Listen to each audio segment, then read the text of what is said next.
Well, welcome back, everybody. It's another video on We Talk Photo and Audio for our podcast listeners. Thank you all for being here. It's John Pedersen in beautiful, scenic, calm, non-windy Portland, Oregon. He just went For through another now. wind event, life in the Northwest. And I'm here in Easton, Tennessee, where it's raining today. And today we have a very special guest, a little bit different from what we normally do. And that's one of the things that I think John and I are going to try to do here in 2024 is bring you some ideas and some folks that maybe aren't chasing the golden hour, and all that kind of thing. And just some things to make us all think a little bit. Today we have from the Cambridge area, the Stepford area in the UK, Alex Kilbee. I found Alex's YouTube channel and it's called The Photographic Eye. And I've never met Alex. It's the first time we've ever talked, kind of not even in person, but here on Zoom. Yeah. So we don't know each other well, but I love what he is doing. And without going on forever like John knows I can, I'm gonna just turn it over to Alex to let him introduce himself and tell us a little bit about what he does, and you'll see why John and I wanted to get Alex up here with us on We Talk Photo.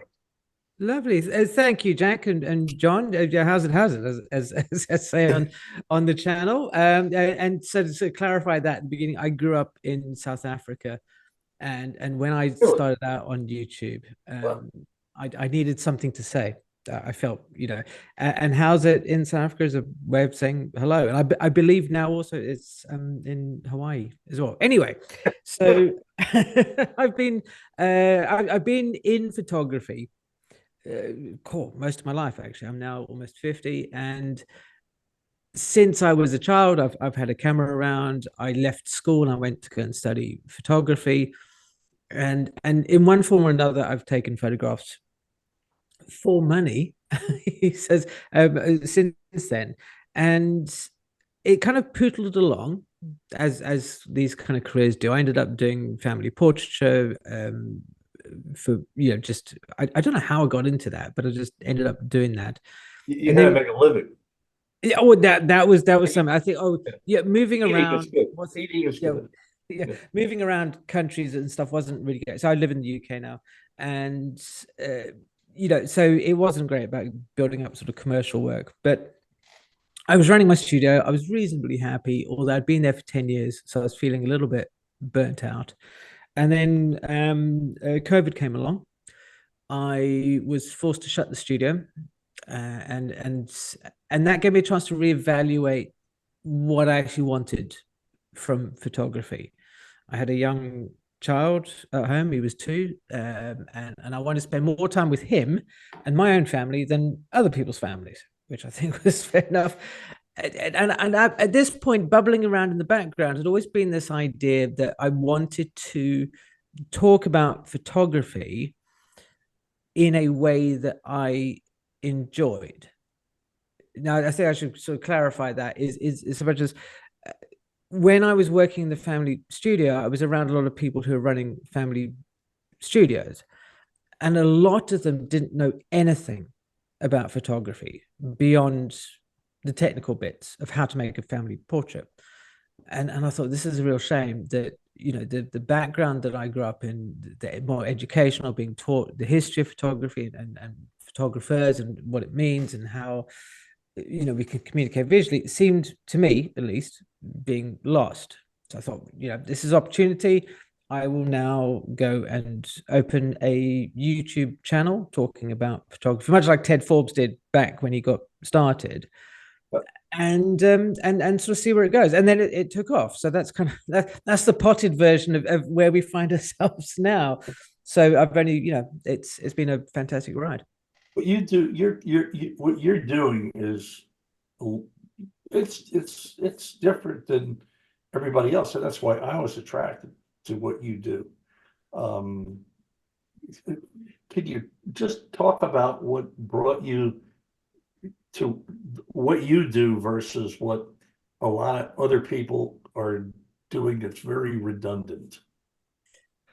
There's, I think very superficially, it's easy, I think, to, for a photographer, broadly speaking, to sit there and go, okay, well, I'd like to be on YouTube and I know how to use the camera. So this is what I will talk about, so the nuts and the bolts, aperture, exposure, ISO, what lens to choose, these kind of things, because that is if you think about photography as a pyramid, the whole bottom part of that pyramid is full of how to use the camera. How does this science work?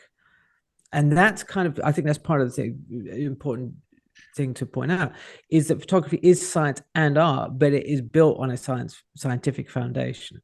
So people go, I want to share, I want to make a living from photography. So I'm going to teach somebody else how to take pictures. And that's nothing new. It's been going around for ages. But I was kind of like, okay, well, I'd like to do something different. I want to talk about photography in a way that I enjoyed listening to Ted talk about photography. So you're talking about, Walker Evans and Eugene Smith. And you're talking about Ted Forbes. Yes, I am. So yeah, Ted Forbes, so the art of photography. So it's like, and that was kind of always my idea. I'd watched his thing. I'd never really enjoyed watching people talk about how to choose an aperture or what have you, because I know how to choose an aperture. So that content is not aimed at me. It's aimed at people who've just bought a camera. But Ted's was aimed for me at that time. I thought, I'll do that. I was fortunate enough, obviously, I have a tertiary education background in photography. I've met a lot of knowledgeable and very clever photographers, intellectually clever photographers, over the course of my career. And I picked up things from them. I thought, well, this is an opportunity to share that knowledge, which at the time I felt was a very underserved market of photography on YouTube. And it struck a chord. So I was like, okay, this is great, and that's kind of, that's why I wanted to do it, is just because I very, very selfishly, I just like to talk about the subjects that I talk about. Yeah, for sure. I think to add on to that, Alex, is we talk about technical skills versus creative skills, and the technical side of things that you talked about, the scientific side, it's easy to teach. It covers a broad spectrum of people. Where the more creative side is a little bit, we start getting into that subjective area, because that's where art is subjective, right? And what your subjective opinion about art is very different than a lot of other people's, and that's where some people, I think, are scared of losing traction with a potential audience because they don't agree with my subjective opinions. But if you have a voice and if you can express things in a good way, I think you can reach a lot of people. You can. I'd kind of backtrack on that sort of thing a little bit, in so much as you said that, obviously, once you get beyond the technical aspects of things become a little bit more subjective, and maybe people don't want to talk about it because they're afraid, for want of a better word, of people not agreeing with their opinions. My take is it's slightly different, in so much as it takes, I feel, and again, I'm talking from my own personal experience, it takes a breadth of knowledge and experience to talk about photography in a slightly deeper way. And I don't mean like massively, like, sort of intellectually Susan Sontag kind of arrangements, but just in a way that you can be eloquent about how you feel about a photograph and take a bit further. It is because you're in now an area where you can't quantify things. People can talk about lenses and apertures and things like that because they are easily quantifiable. You could talk about a rule of thirds composition because it's either on a third or it isn't. there is a black and white area, if you excuse the pun. Whereas I feel, talking a little bit more in depth and leaning into how you feel about photography, and more importantly, communicating in that way that doesn't come across as dogma,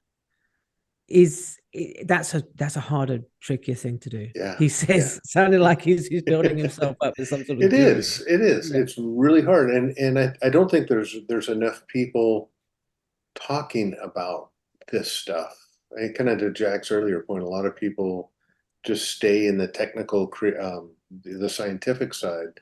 I'm very passionate about teaching the creative side of photography, and I don't see, I don't see enough people talking about it. And I think camera manufacturers and everybody just so focused on the science side of things that's what a lot of people hear.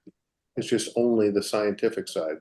It is. I think you've touched on something. I think that is not necessarily the heart of the problem there, but camera manufacturers are in this business to sell cameras. Yep. Yeah, and you do that by saying, look, here's a quantifiable thing, and our camera can do that for you.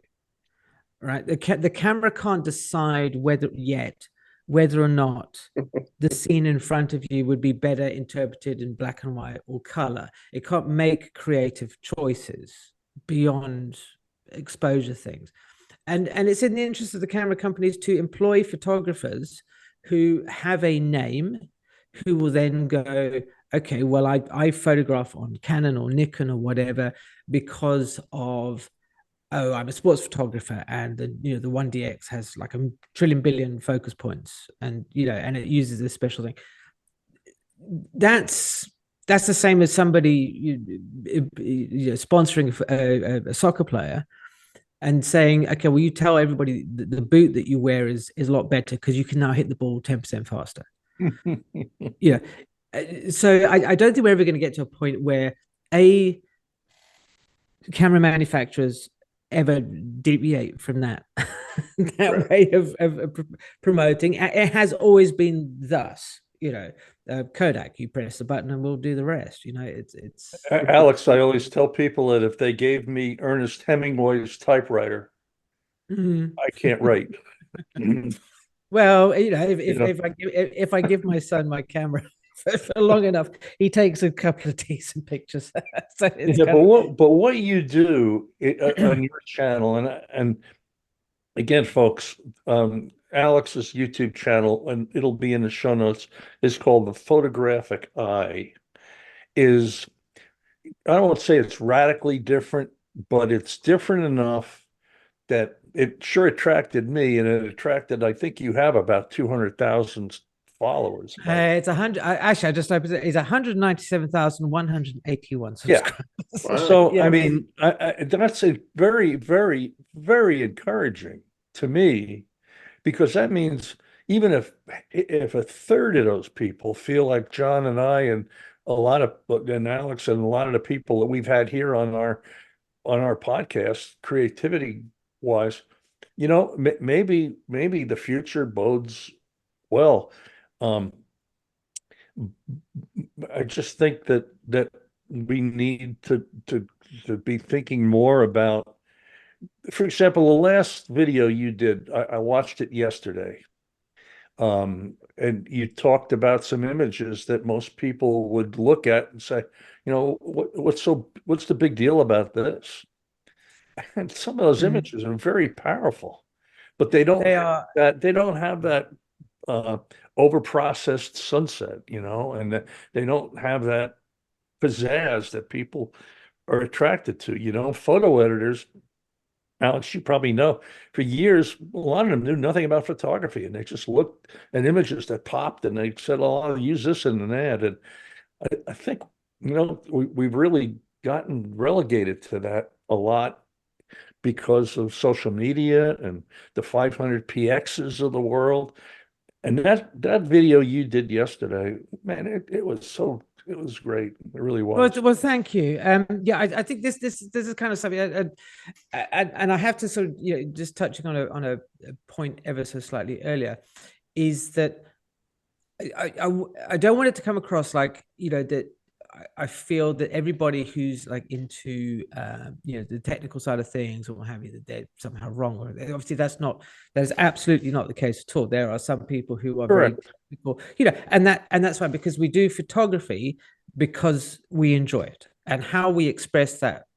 I'm as a person, I somewhat slapdash, last minute kind of guy. So the technical, very precise sort of side of photography doesn't really appeal to me. But there are many people for whom it does, and that's kind of, so it's cool. So it's obviously as equal as a thing to to co-opt Eggleston's phrase about democratic. Photography is democratic. But I think one of the things that I'd like to do, and I've noticed with the channel, you talk about the subscribers, and there evidently is an appetite for, I think, for people to think about photography in a slightly deeper and yet more accessible way. That's kind of has been a big bugbear of mine. There are, if you hang around intellectual photographers, for want of a better word, for a while, they talk about Susan Sontag and Roll Barthes and all these kind of things, which can be quite deep and they can be quite difficult for people to get their head around. And it puts them off because it feels like education. It feels like a lecture. It feels like going to university. But if we can present thinking or about how the more esoteric aspects of photography can be employed in a practical sense that people can then actually use and employ in their own photography, then I feel will encourage more people into the fold, as it were. And that's kind of something I've been looking to do this year, is in addition to having the content on my channel, as you said, you watched the video about Eggleston and art photography. Correct. And sort of and sort of breaking that apart to say, look, this is kind of where it is, and this is kind of why you might not feel that's like what's so special about it. But then at the same time, give people a way of getting to this point of deeper understanding. So And it's hard. That kind of I mean, I gotta tell you, John and I take groups of people up to Alaska to photograph these big grizzly bears. And I have to tell you, it's the easiest photography in the world almost. I tell you what is tricky is getting people to, I think, have the confidence to do these kind of pictures. And so what I've thought over this year is that I'm going to, rather than amble around whatever sort of topic sort of gets into my head, is that if I have, say, a loose theme across the month. So in February, I'm going to be doing natural light. Okay, so not how-tos and things like that, but still keeping the sort of videos that I do. So you're talking about photographers and various aspects in that kind of regard.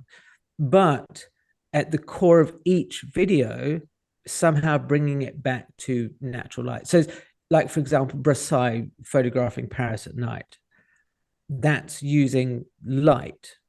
People who use extreme contrast, like Fan Ho, for example, Right. His use of light. Amazing and how, So all those, so you can see there's a central theme. But Correct. to make it more accessible for people who may feel that that's, they only picked up a camera last week, so some of the concepts might be a bit beyond their pay grade, for want of a better word, is to say each month, okay, what I do is a live primer into the technical aspect of what we're talking about this month.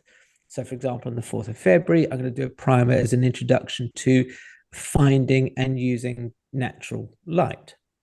So people can join a live workshop and we can go through it. I can explain to them, what it is. So these have an understanding of the nuts and the bolts section, which I hope will then mean that they have a better appreciation of some of the more fluffy aspects of photography later on, and then in March do black and white and so on and so forth throughout the year. So I'm hoping that's a nice sort of blend of making things practical and giving people beginners a bit of a jump up, but also still keeping to the core ethos of the channel of going a little bit deeper. So yeah, so I'm quite excited about all that, which is going to be good. You're always thinking.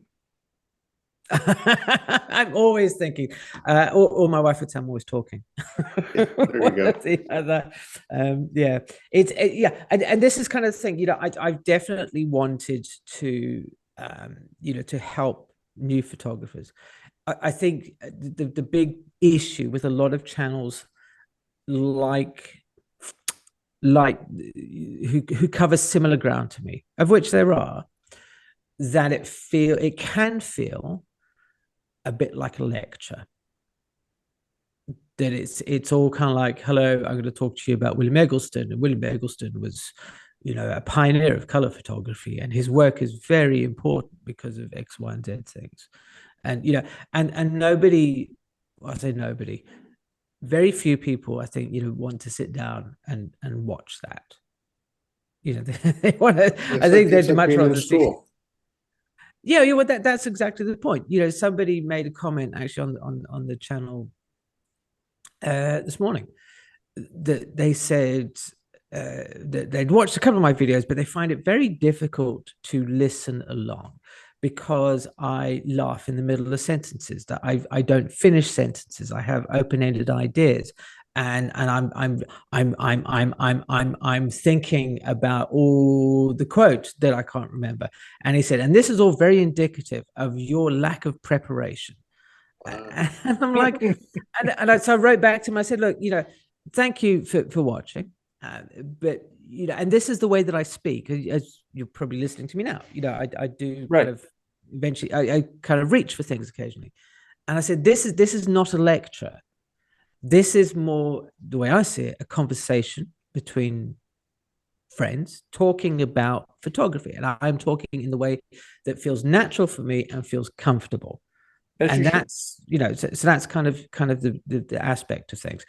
So it does, I think it's interesting to see that everybody obviously interprets these things differently, but it seems to resonate with a larger audience. So that's all good. I'm happy with that. So yeah. Well, that's a good way to be. It is. Alex, there was a video that you did, I think it was a little bit of an older one, which talked about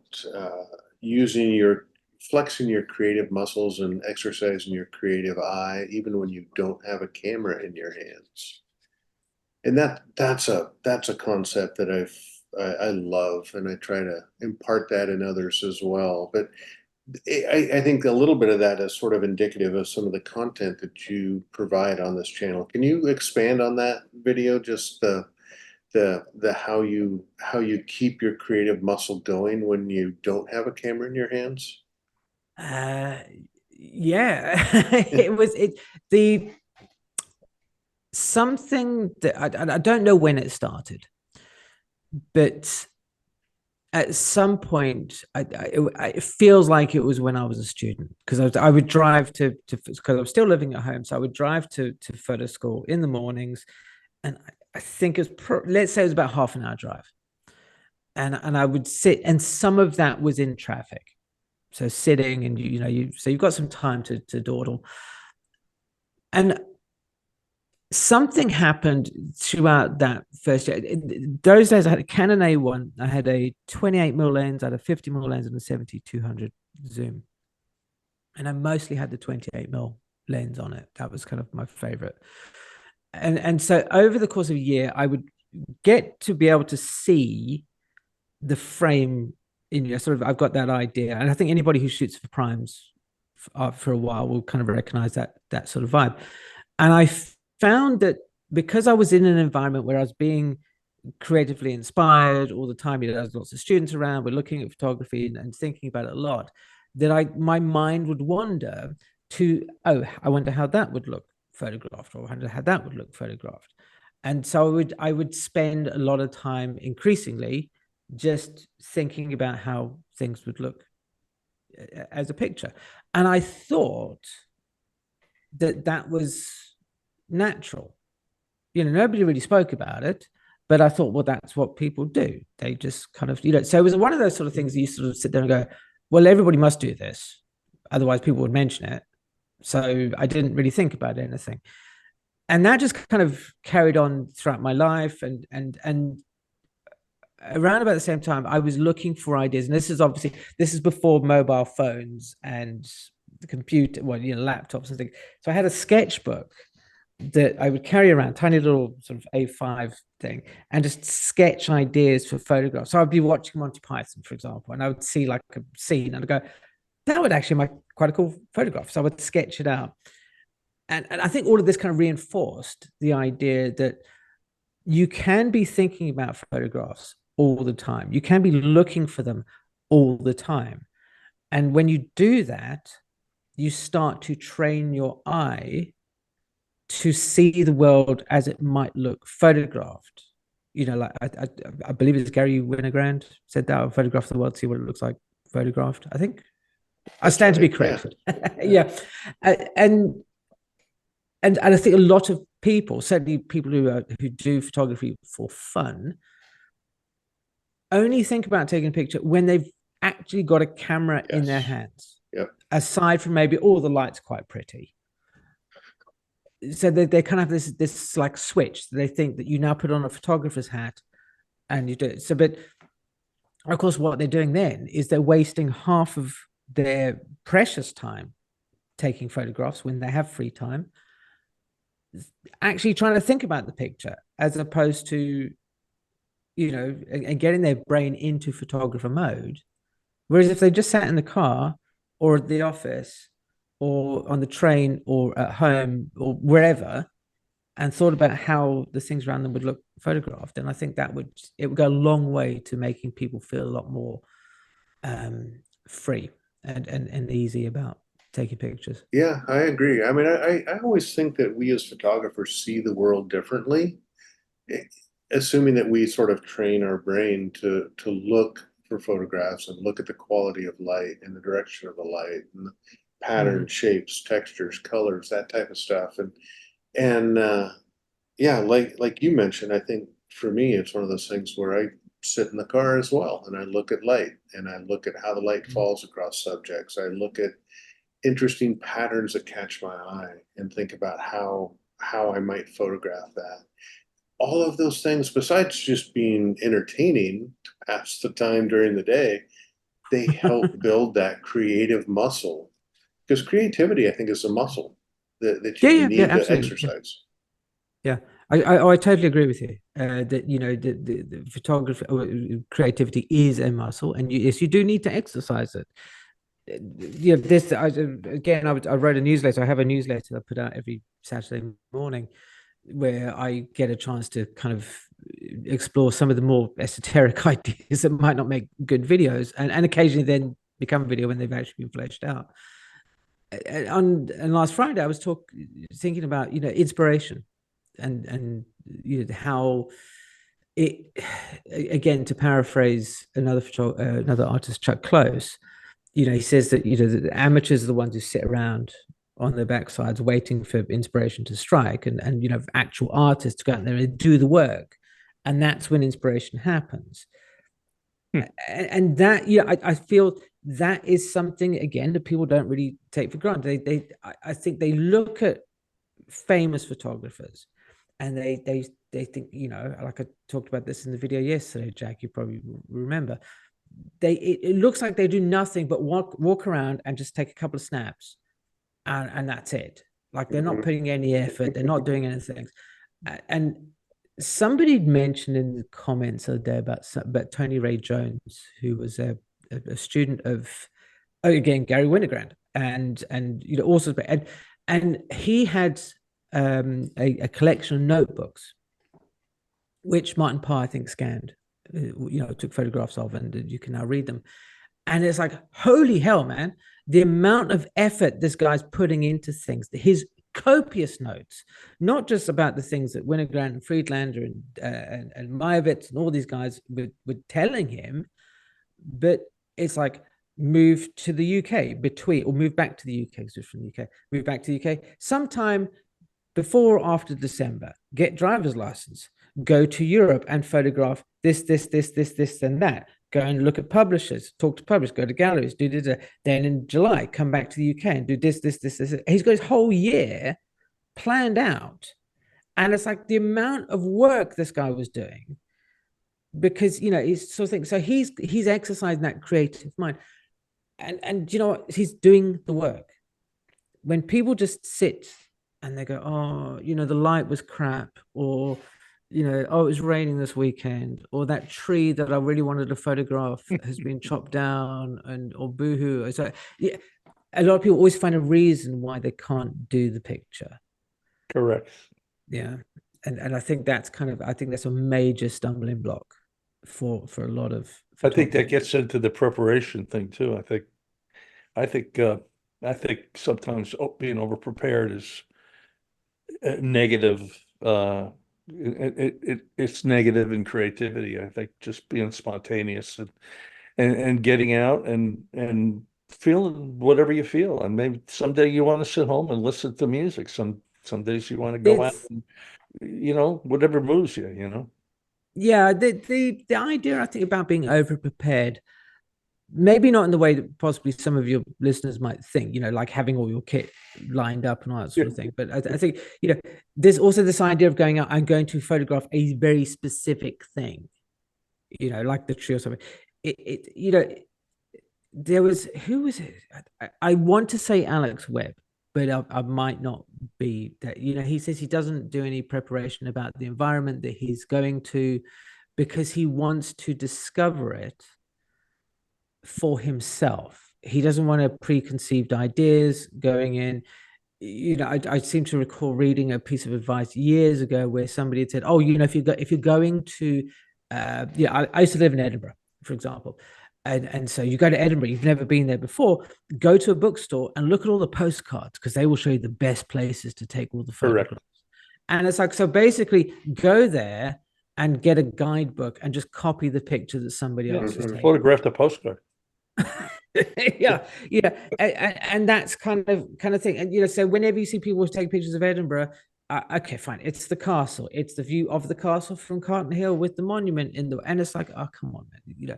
So yeah, I think people just But one of the things that John and I together when we teach and individually, I give you an example.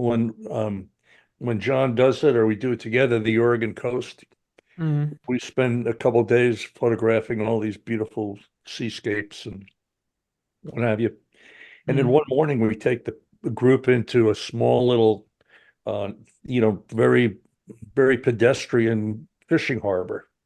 And we asked them to walk around and look at what's on the boats and the hooks and the jackets and the clothes and the color and the shapes. And when the people get there, they go, why are we here? We're here to do this great sunset and sunrise. But when we leave, they don't want to leave. And they're totally unprepared for that experience. John, would you agree? I mean, how many times, John, do we go somewhere? We hand people an itinerary just for two reasons. A, we have to have some kind of organization.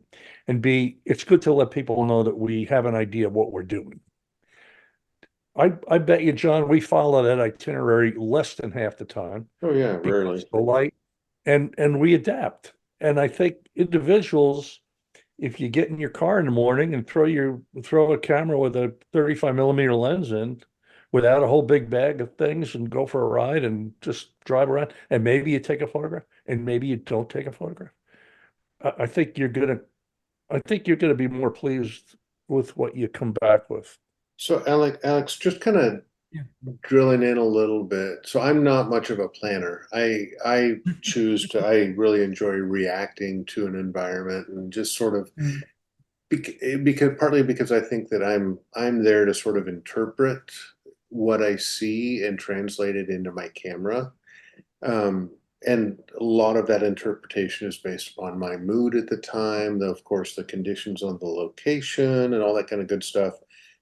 And so I tend to be a more reactive kind of photographer. But what's your take on planning versus creativity? I mean, yes, having all your kit there is great, but planning your shots and sort of going with a preconceived notion of what you want to come home with.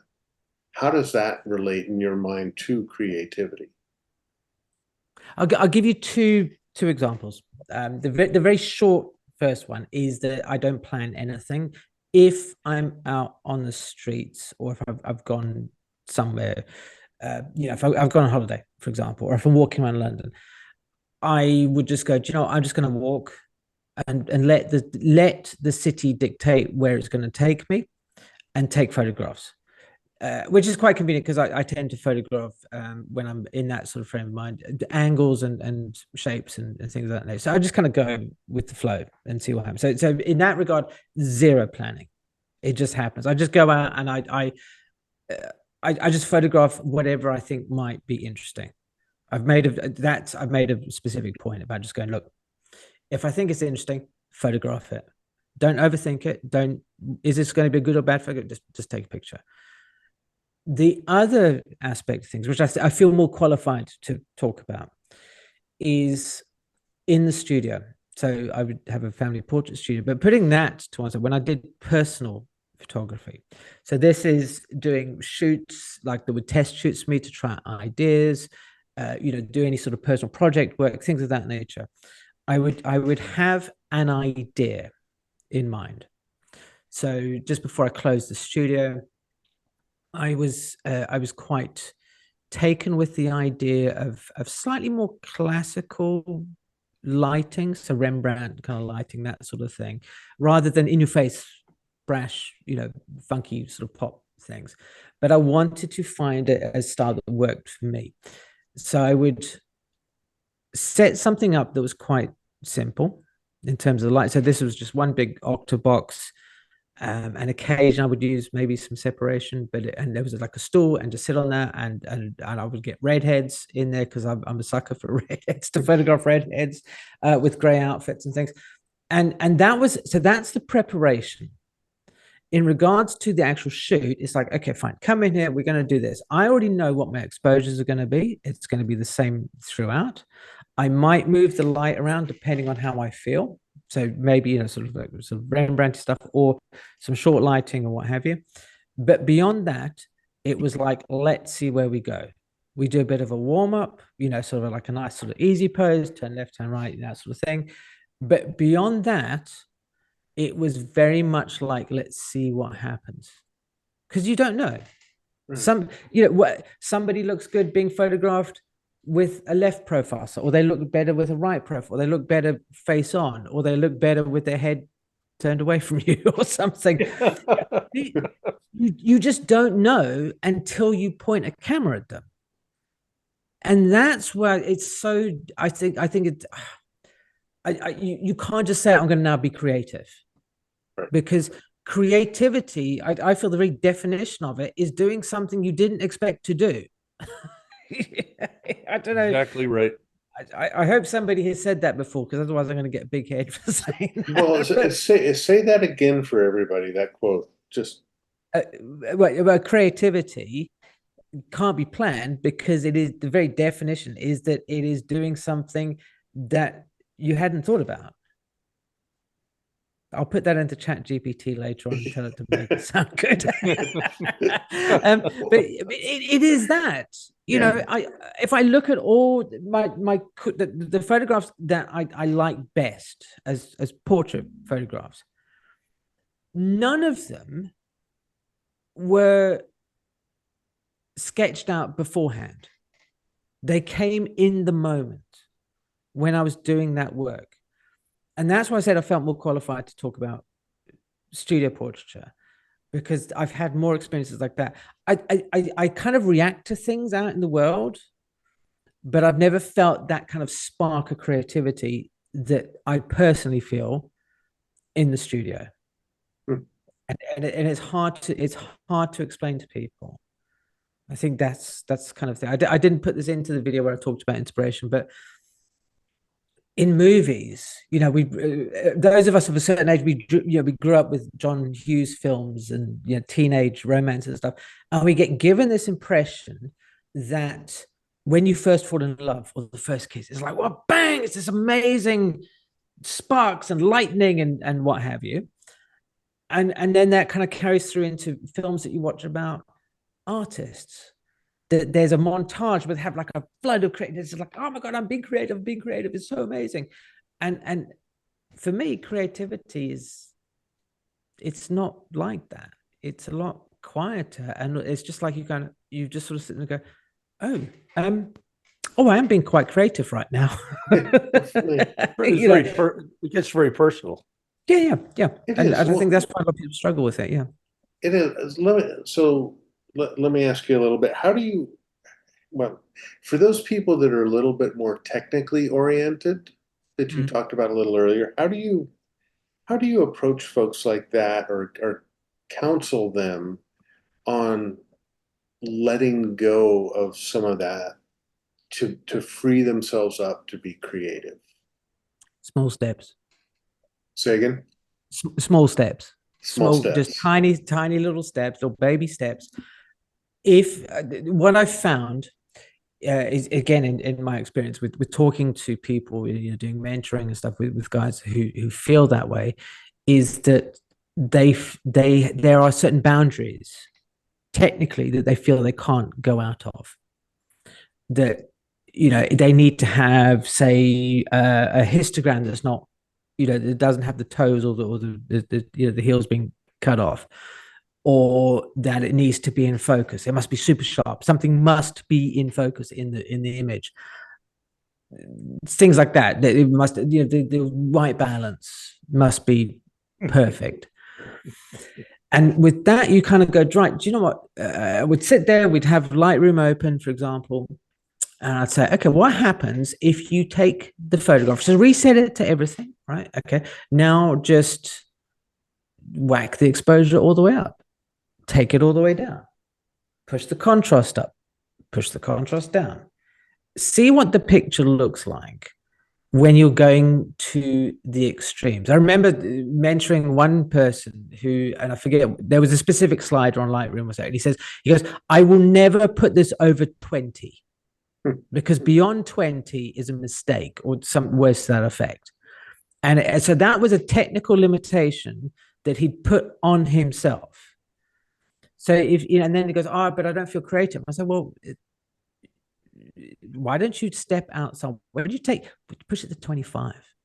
See what happens. Oh. Yeah. So that's what I mean by like baby steps is once, if people are very technical, then you go, okay, then I think you need to just try little bits at a time. And the opposite holds true. If people are very not technically minded and feel like they're not being creative, then I can say, look, you have all these ideas, which are great stuff, but you don't have the technical ability to implement them.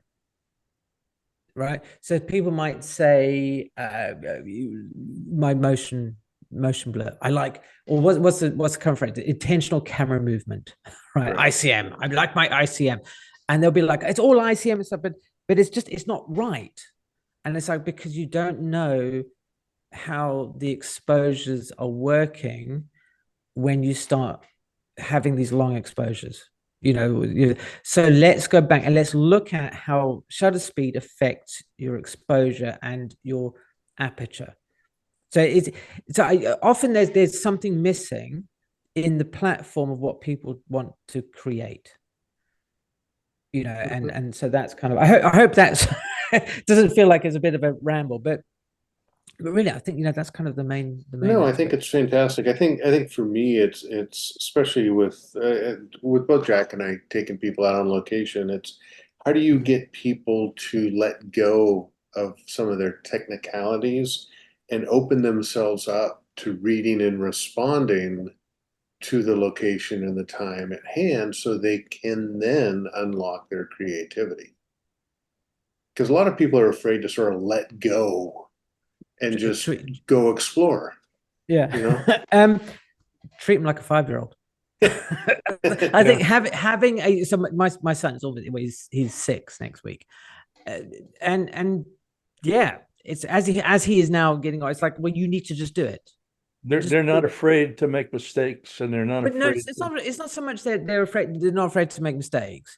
It's more that me as his father says, look, can you just do this? Just do it. Don't question. Just do do what I'm telling you. Yeah.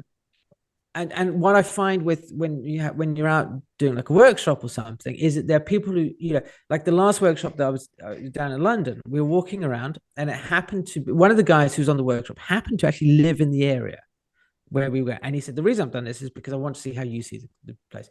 So we're walking along, and he stops, he looks at something, and he goes, he's thinking about it, and then he goes, no, I'm not going to bother. So I'm like, well, why? He says, because it's going to be a rubbish picture. So it's like, well, why don't you just take it and then decide if it's a rubbish picture instead of second guessing yourself? And he was like, no, I don't know. I'm just like, just take the picture, And it is that, I think sometimes you kind of need to just give somebody a push and say, don't worry about because I don't know about you guys, something is like people going, but I'm worried about what you might think about the picture. It's like, I don't care. I'm not here to blow smoke up your backside. Exactly. Right. It's like I'm here to help you, take the picture. Stop talking about it. Just do it. And then they kind of like not begrudgingly, but sheepishly sort of take the photograph. Yeah. And then the next one, they're a little bit, and it's like, do it again. And then you go, and they go, yeah, it was rubbish. That's fine. It's rubbish. Yeah, you're right. But you took the photograph. Tried. So yeah, so well done you. It's it is tricky. And obviously everybody responds to things differently. But I think, there's this idea that people think that every picture they need to take is supposed to be great or perfect. Doesn't I mean, happen. that's how you learn. I mean, the best teacher is your mistakes or the things that didn't work, I think. And so Yeah. I embrace my stuff that doesn't work because I learned from it. Yeah, I think it's tricky when you're talking to somebody who's new to photography. Right. Oh yeah, for sure. Because it's easy to say, well, we learn from our mistakes and we look at them and what can we improve. If you don't know what you need to improve or what you'd like to improve, or able to put that into words, it's very tricky. Yeah. Like I remember when I started with the channel, the biggest hurdle that I had was editing the video because I didn't know the phrases or the names for the things I wanted to do. Mm-hmm. How do I get that thing to get? How do I get? What do you call this? Sorry, for people who are listening, I'm bashing my hands together. Right? How do you get the picture to go to another picture? How do you? So it was a lot of times of not having to learn how to do it, but trying to figure out what it was that I wanted to do. What was it called? And photography is full of a lot of that stuff. If I sit with somebody and go, why don't you like this picture? They can kind of explain it to me, and I can go, okay, this is the term you're looking for. This is the idea. But when people sit there by themselves or with other people who are also new, they will just kind of like mumble around in the dark going, I can't learn from my mistakes. But then also they want to see improvement. So they think that it's a linear progression, that, and it's not.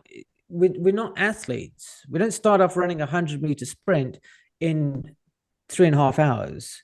And then next week we can do it in an hour. And then the week after we can do it in 30 seconds. And then the week after that, you can do it in like 10 seconds. It doesn't work like that. But people want to see that kind of improvement. Yep. It's all a factor of time. Absolutely. It is all a factor of time. And I that's why I'm trying to make the channel inclusive to try and get people who are new to the thing, to give them a foundation. At least they know what they're talking about, to lead them through and say, we're going to talk about natural light. Okay, here's all the stuff that you've got. There's an assignment. Go and work on it. Explore it. Focus on one thing. And then once you've got a bit of a handle on that thing, move on to the next thing. Instead of trying to go, I've got my camera, I'm now going to do back button focusing, because that seems to be what all the cool people do.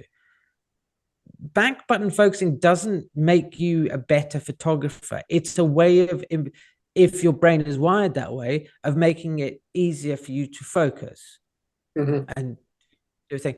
But that's gumph in the way. Have you ever looked at a photograph? Do you know the way that you handled the focus there was outstanding? You know, you don't do that. No. Yeah, the metadata doesn't show if it was back button focused or not. No, But yeah, exactly. You know, so there, I think, you know, that's a huge issue that people sit and again, I know, because it's easy to quantify. Oh, look, I now understand how aperture priority works, or shutter priority, or ISO. You know, and then you think, oh, I'm doing so well at this photography thing. This is a piece of old tacky. You know, this is easy. And then, you know, you take pictures and you're like, I don't get it. Why is William Eggleston famous? And if I took a picture of that, people would say it's rubbish. But, you know. So Alex, Yeah, well, we're getting close to kind of towards the end of the program here. What, you've given us a little hint about what you're doing in 24. You're going to do some thematic releases. What else you got going on? What else have I got going on? And if there's anybody from the see, no, I won't say that. So what am I doing? I've got a couple. I've got a photo walk coming from Cambridge in a couple of weeks, and then one in London. Then during the summer, I'm heading up to San Francisco. There's an Irving Penn exhibition at the De Jong Museum, and then I'm going to hotfoot it over to DC, because there's also a George Hurrell exhibition at the National Portrait Gallery. I have a friend who lives in Baltimore, so I'm going to go visit her, and I'm a big fan of Irving Penn, so I'm going to check that out. And then got some cohorts as well coming along. So every quarter I run a cohort. The details are on my website, the photographic.info. It's called Focus and Frame. So this is a quarterly 4-week course where it's a group of 20 photographers. And we just basically touch on the points that I've raised this evening. I'm assuming this goes out at night. He says this evening. It's early evening. Yeah. It's early in the morning for me. What your time zones may vary. Yes. And really that's so it's a way of helping people get a little bit more confident about taking photographs, about learning to see the possibilities for photography that are around them, giving them the language of the image so they can actually speak it. And again, to use my son as an analogy, he now can write basic sentences because he learned the words the, cat, sat, individually, and they can put them together. And that's what this is about. It's about giving people the individual words of photography that they can then put together in their own hopefully poetic way. Yeah, and I want to make it also clear that some of the folks that are doing YouTube channels that are technically oriented stuff, it's fine and it's great, and some of them do a great job, and it's interesting and it's fun to see where they go and what they do, and I'm not demeaning that at all. No, absolutely. We have to know that, and it's fine. Yeah. What I was attracted to your channel by Alex is that it is different. It is more thinking oriented, and it made me think. It stimulated me to think about what. And believe me, I'm 150 years old. I've been doing this a long time, but it stimulated me to rethink some things after all these years. And well, I'm glad that it did resonate, and that's why we wanted to get you on here. Well, thank you. We want to get you back too, John. Let's put Alex on the recall list here. I got to fight back. That's always good. Sounds like we're gonna have to corral him with all this traveling. Yeah. Oh, I did. I needed a holiday, so I was like, I'm going to have a little bit of a break. No, I think to reiterate your point about the technical channels and stuff. Absolutely. There will always be a need for people to, to talk about the technical aspects and to give those foundations, because without any of that stuff, you can't take photographs. And I think it's also important to note that everybody responds differently to different personalities. There are some people who will Correct. watch 5 minutes of my channel and go, geez, nah, this guy is like, I can't understand him. He doesn't know what he's talking about. I hate him. Maybe hate's a strong word, but but for whatever reason, I just don't chime with them. And that's going to be the thing. There isn't everybody has different approaches. Some people like the ASMR, sort of wander around with my camera, just looking at things with the sexy B-roll stuff, and other people don't. It's different strokes for different folks. But yes, it is. I think there is place enough for all of us to bring our own perspectives, our own ideas about photography. John's gonna post some show notes, and we'll put all your contact stuff up. Thank you. For those of you, we do have listeners in Europe and in the UK, believe it or not. And anybody that's in your area, I would highly recommend. And again, folks, John and I have not talked to Alex before this. We've communicated through email to set this podcast up, but it's so good to have some fresh ideas floating around to get people to think and slow down and think and enjoy photography. So we're going to get you back, Alex. Well, thank you for having me. I look forward to speaking with you again. And it's always fun to have a natter with somebody else as opposed to just talking to a camera. Yeah, I agree. Because that's the YouTube is a very one-sided. It is. Yeah. John, am I missing anything? What are you doing for the rest of your life? No, you're doing great. So, folks, if there's you have any questions, comments, send it to wetalkphoto@gmail.com.